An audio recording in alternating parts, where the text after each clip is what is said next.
If you play on chess.com and want a cleaner board, or maybe you want the extra help turned back on, this quick tutorial will show you exactly how to turn legal moves on and off in just a few clicks.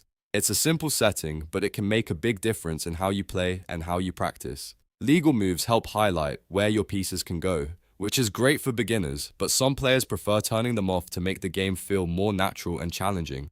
So in this video, I'll walk you through the exact steps on chess.com, and by the end, you'll know how to switch this setting anytime you want. If this tutorial helps you out, make sure to hit the like button and subscribe for more easy tech and website guides just like this. Alright, let's jump right in. First, open chess.com and make sure you're signed into your account. Once you're on the site, look down to the bottom left corner of the page where you'll see the settings gear icon. Go ahead and click that gear icon to open the settings menu. After the pop-up menu appears, select all settings. This takes you into the full settings area where chess.com keeps all of your account and gameplay options. Now look at the left sidebar and click on the gameplay tab.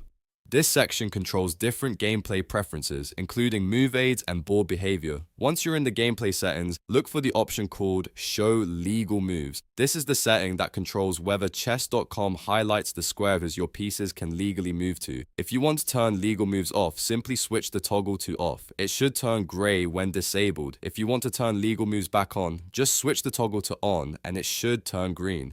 That means the move highlights will appear again during your games.